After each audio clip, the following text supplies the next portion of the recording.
Bismillahirrahmanirrahim. Assalamualaikum warahmatullahi wabarakatuh. Halo teman-teman, jumpa lagi di channel Ojawadi. Terima kasih pada teman-teman yang telah mendengarkan dan telah mensupport channel ini agar channel ini makin berkembang dan bisa diterima oleh khalayak yang lebih ramai. Seperti biasa teman-teman, jika sudah siap, selamat mendengarkan. Berita itu datang tiba-tiba dan sangat mengejutkan. Iya, itu adalah berita kematian Bang Mamat. Beliau adalah marbot sekaligus muazin di kampung kami. Jika biasanya adalah beliau yang menginfokan tentang kematian warga, maka kali ini berita kematian ini tentang Bang Mamat. Bang Mamat adalah pendatang di kampung kami, namun beliau sangat dihormati. Beliau orang yang sangat baik dan rajin. Bayangkan, setiap pagi sekitar 1 jam sebelum subuh, beliau sudah berkeliling komplek, membangunkan warga untuk sholat tahajud dan bersiap-siap untuk sholat subuh. Satu persatu, rumah diketok-ketoknya, dibangunkan dan diingatkan untuk sholat. Ditambah lagi suara beliau yang sangat indah ketika azan atau bahkan ketika sesekali beliau menjadi imam di waktu subuh, maghrib, ataupun isya. Dari semuanya itu ada yang paling indah dari beliau, adalah tepat di sebidang tanah yang disediakan masjid untuk tempatnya tinggal, Bang Mamat mendirikan rumah yatim yang bisa menampung hingga 20 anak. Anak-anak yatim tersebut tadinya murni dalam pengasuhan dan perawatan Bang Mamat. Namun, seiring waktu, lambat laun, banyak warga yang ikut berpartisipasi dalam merawat, membiayai, bahkan mendidik anak-anak yatim tersebut. Bang Mamat pun cukup visioner. Anak-anak yatim yang sudah mulai besar diajarkan olehnya untuk bercocok tanam. Beliau meminta izin RT dan RW setempat untuk memanfaatkan lahan-lahan tidur, baik yang luas ataupun yang hanya selebar beberapa puluh sentimeter di sebelah got-got di komplek. Hasilnya pun luar biasa.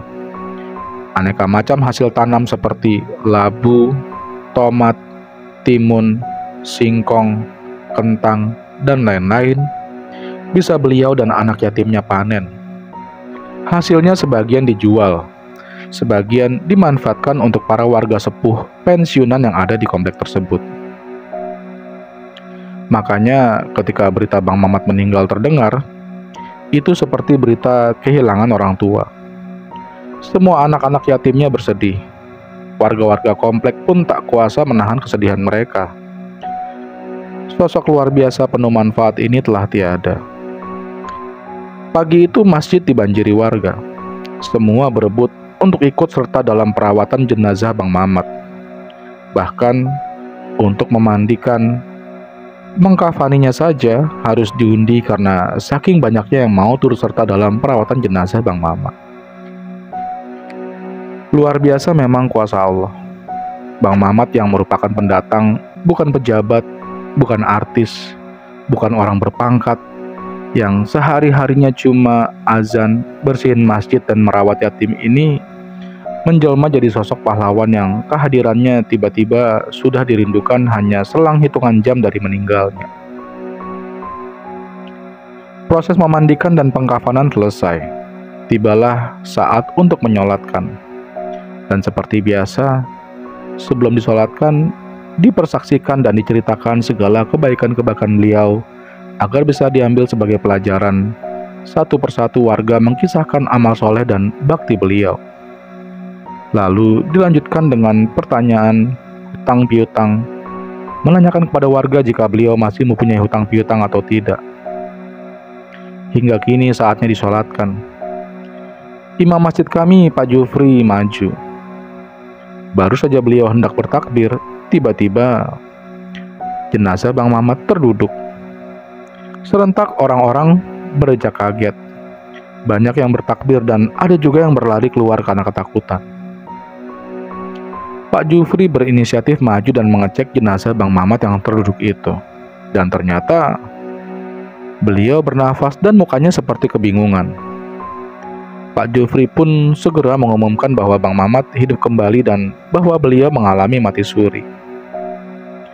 Kebahagiaan warga tampak begitu terlihat dan terasa seolah-olah salah satu anggota keluarganya telah kembali dari perantauan yang jauh dan lama. Satu persatu warga menyalami dan memeluk Bang Mamat yang masih dipocongin itu.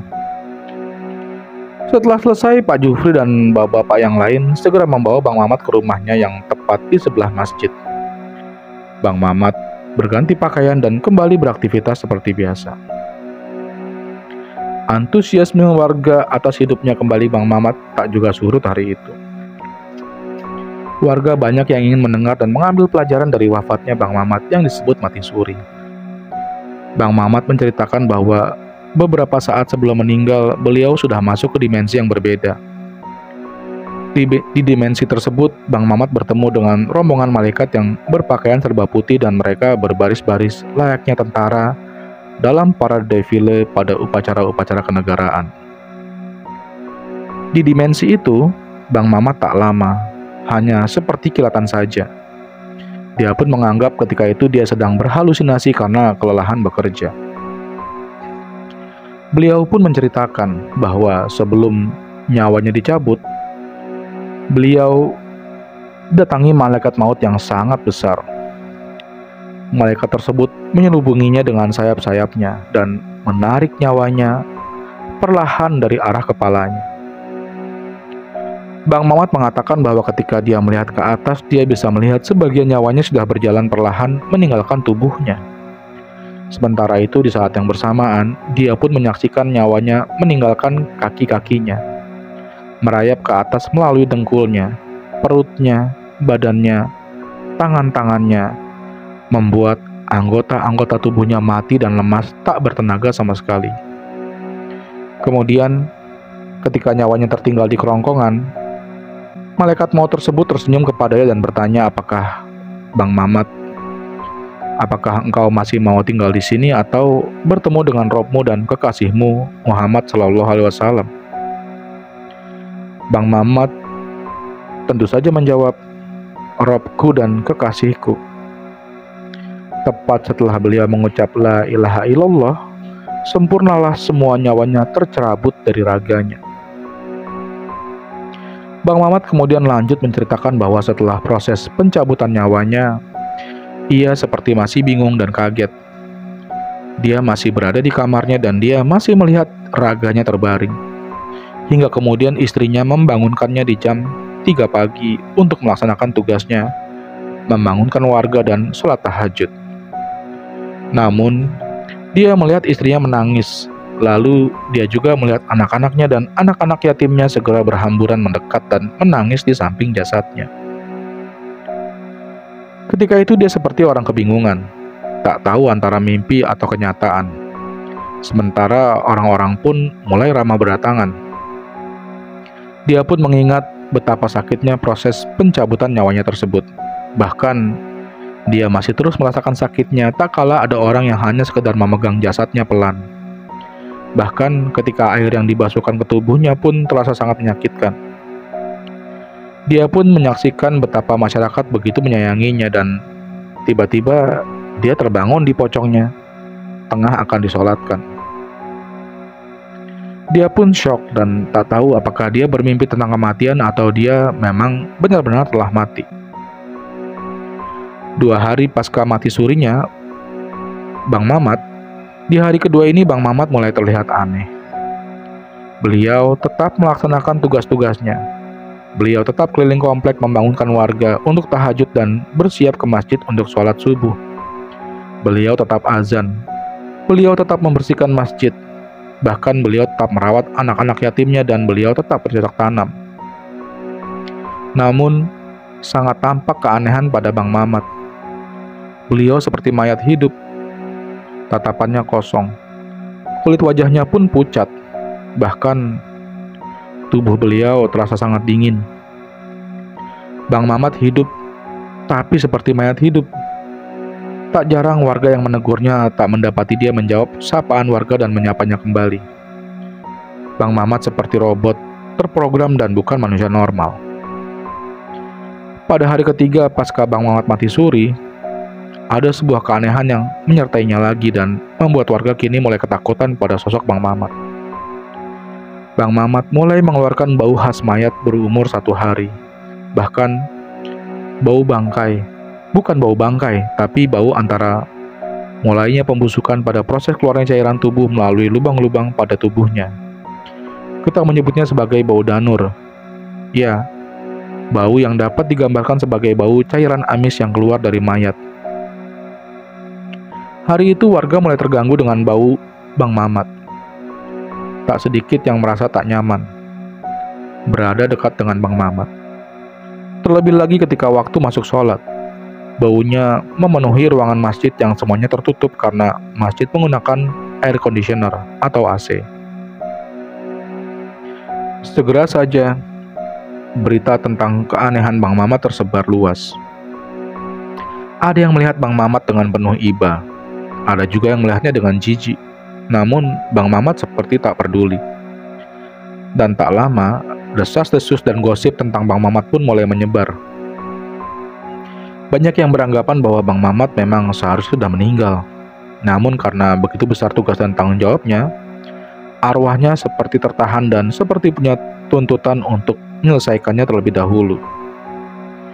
Mungkin dia resah tentang siapa yang akan membangunkan orang tahajud, siapa yang akan menggantikan azan, siapa yang akan merawat anak-anak yatimnya, siapa yang akan melanjutkan bercocok tanamnya, dan siapa yang akan menggantikan mengantarkan aneka hasil tanaman kepada para pensiunan warga sepuh di komplek tersebut. Namun ada juga yang menyanggah bahwa tak mungkin kematian seseorang tertahan atau tertunda hanya karena masalah dunia saja. Mereka semua yang menyanggah mengatakan bahwa kematian tak dapat dimajukan atau dimundurkan sekejap saja. Entahlah, Bang Mamat ini memang fenomenal. Namun, semua warga tetap berprasangka baik kepadanya. Ya, murni karena seumur hidupnya beliau tak punya celah keburukan yang tampak. Memasuki hari keempat, beliau sudah sama sekali tak bisa diajak komunikasi. Namun, beliau tetap menjalankan tugas-tugasnya tanpa terlewat sedikit pun.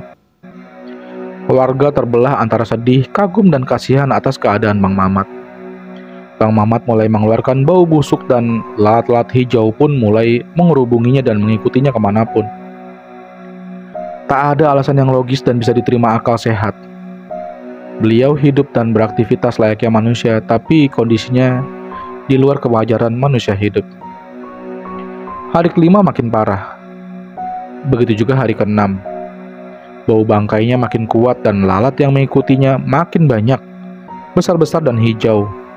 Warga pun mulai berembuk dan bersama mencari solusi untuk Bang Mamat.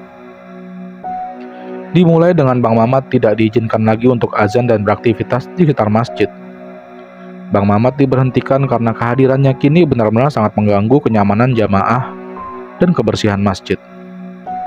Tak jarang Bang Mamat meneteskan cairan yang sangat berbau dan sulit untuk dihilangkan baunya, kecuali jika diguyur dengan karbol seember.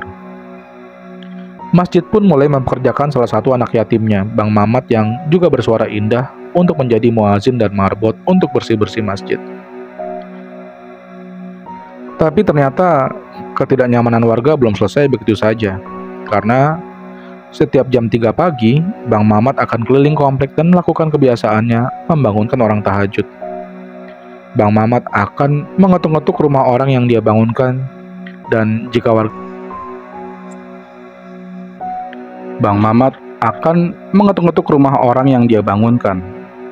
Jika warga menolak membukakan pintu, Bang Mamat akan terus mengetuk-ngetuk sampai dia melihat ada orang yang bangun dan menjawabnya di depan rumah.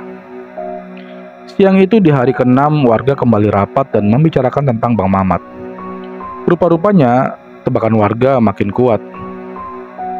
Bang Mamat memang seharusnya sudah meninggal. Namun karena rasa tanggung jawab yang besar, Allah sepertinya memberikan Bang Mamat waktu untuk menyempurnakan semua yang harus dilakukan Bang Mamat. Wallahu a'lam. Semua memang atas kehendak dan aturan Allah saja. Tapi tak satu pun warga yang berpikiran buruk sedikit pun pada Bang Mamat. Warga terlepas terganggu karena bau bangkai yang dibawa Bang Mamat, namun tetap merasa luar biasa atas amal baktinya Bang Mamat pada masyarakat. Hari itu ditetapkan warga siapa-siapa saja yang akan menggantikan Bang Mamat keliling membangunkan warga untuk sholat tahajud. Siapa-siapa saja yang akan mengurus anak-anak yatimnya, siapa-siapa saja yang akan mengurus bercocok tanamnya, dan yang membawakan aneka hasil tanam kepada para sepuh pensiunan di komplek tersebut. Hasil rapat pun disampaikan kepada Bang Mamat di rumahnya. Bang Mamat seperti biasa, dingin, kaku, dan tatapannya kosong. Entah dia paham atau tidak. Di hari ketujuh, pagi jam 3 pagi, warga yang bertugas membangunkan tahajud mulai bekerja. Mereka pun beberapa kali melihat Bang Mamat hanya berdiri di pos kamling seolah sedang memperhatikan warga sedang menggantikannya. Entah apa yang ada di benaknya, namun selepas sholat subuh, sekali lagi warga menerima kabar Bang Mamat meninggal dunia lagi. Kembali warga berduka atas kepergian Bang Mamat, seseorang yang sangat mulia walaupun dia hanya seorang marbot dan muazin. Tepat 7 hari setelah wafat pertamanya, dia kembali wafat. Namun kali ini, warga benar-benar terharu. Setelah kurang lebih 5 hari mereka dihantui bau busuk yang menyengat dari Bang Mamat, maka kali ini bukan bau busuk yang menyengat, melainkan bau wangi, harum yang lembut yang menyebar di sekitaran masjid dan tempat tinggal Bang Mamat. Warga kembali terkagum-kagum pada sosok Bang Mamat ini. Entah apa yang membuatnya begitu spesial. Kalaupun warga melakukan amalan-amalan semasa hidupnya, itu pun harus dibagi beberapa kelompok dan digilir. Sedangkan Bang Mamat setiap hari melakukan semuanya sendiri tanpa terlewat satu kali pun. Kali ini seperti di kematian pertamanya, warga kembali berebut untuk merawat jenazahnya dan kembali harus diundi siapa yang kebagian memandikan, mengkafani, menggotong, menggali, dan menguburnya. Namun kali ini berbeda dari yang pertama. Kali ini Bang Mamat tetap mati hingga liang lahatnya tertutup tanah. Tak ada lagi bangkit dan mati suri. Bang Mamat sudah bertemu Rob dan kekasihnya, Muhammad Sallallahu Alaihi Wasallam. Semoga kisah Bang Mamat ini benar-benar bisa kita ambil pelajarannya, bahwa jika kita tulus dan ikhlas kepada manusia lain, maka semesta ini seperti tunduk dan patuh kepada kita. Bayangkan saja, Bang Mamat yang bukan siapa-siapa saja bisa membuat ribuan warga merawat dan menguburkannya layaknya pahlawan nasional. Terima kasih Bang Mamat. Insya Allah Bang Mamat bisa bersama Rasulullah di surganya Allah kelak.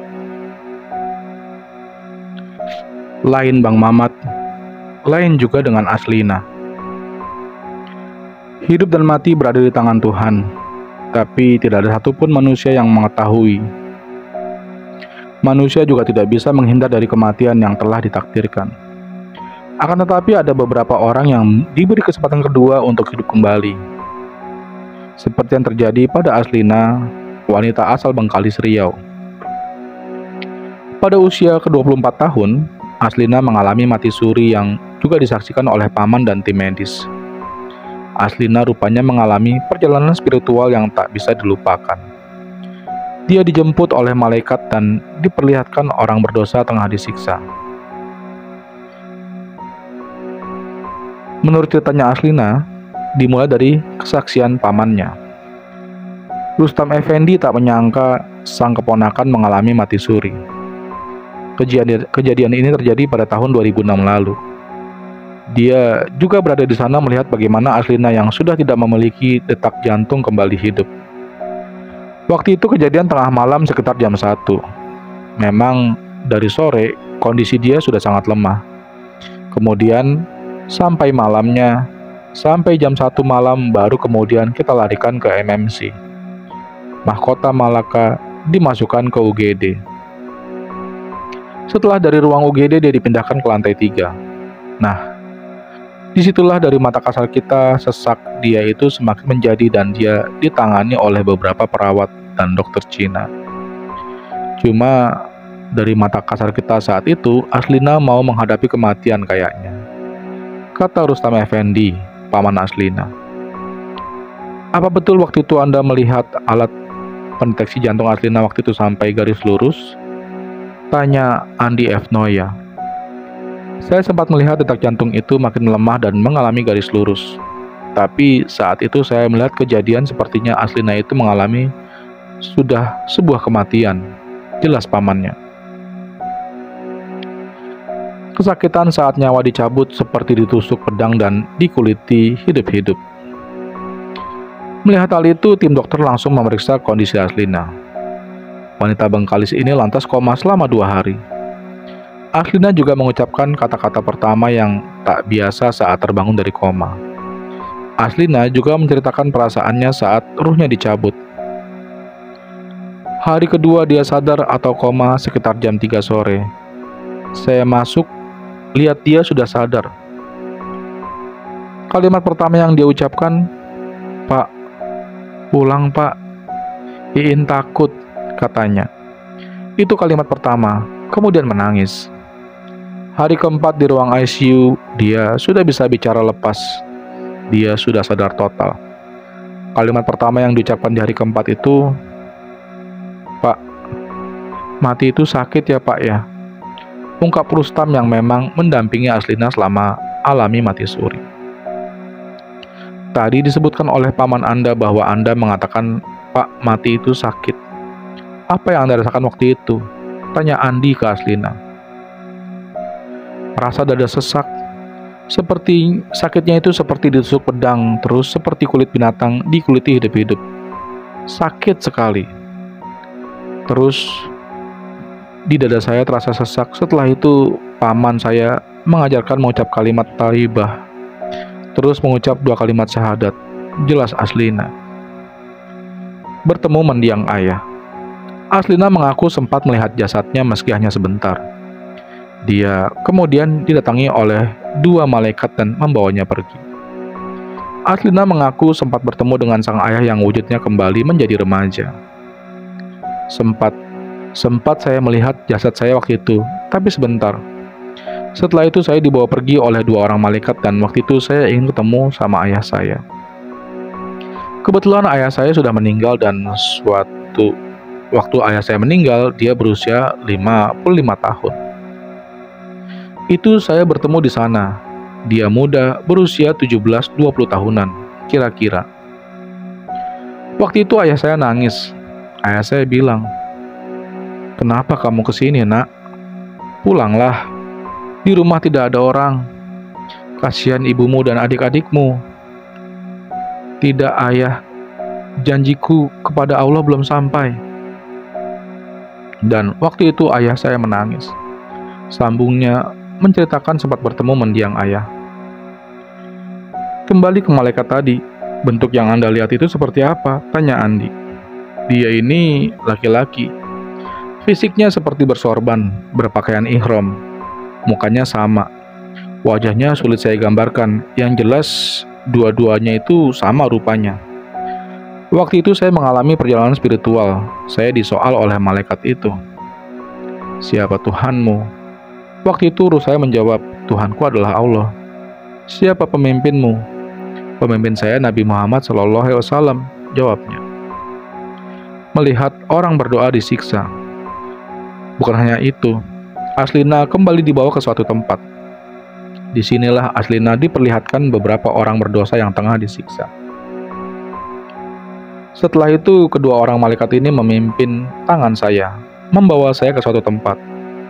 Menduduki saya ke sebuah kursi. Kursinya itu empuk, mungkin busanya cantik.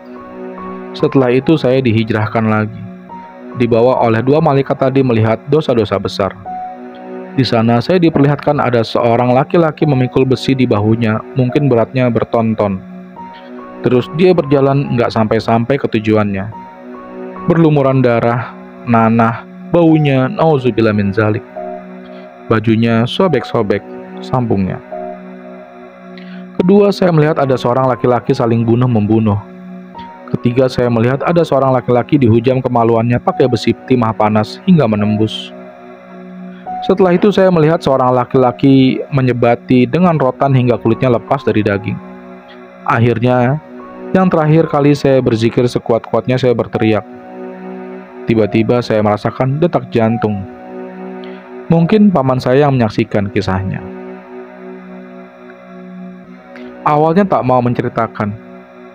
Andi F. Noya mengatakan saat awal tim Kick Andy menghubungi, Aslina keberatan untuk kembali menceritakan kisah spiritual yang pernah dialaminya itu. Namun akhirnya Aslina bersedia untuk kembali menceritakan kisahnya di acara Kick Andy. Akhirnya Anda mau dan sampai di sini. Anda bersedia bercerita. Apa harapan Anda pada orang-orang yang mendengarkan kisah ini? Tanya Andi. Harapan saya kepada orang-orang yang mendengarkan kisah ini, pertama, lebih banyak ibadah. Lebih banyak mendekatkan diri kepada Allah. Perbanyak amal soleh, perbanyak zikir, perbanyak sholawat, baca Al-Quran, dan sebagainya. Terima kasih teman-teman telah mendengarkan cerita-cerita di channel Ojawati. Akhir kata, wassalamualaikum warahmatullahi wabarakatuh.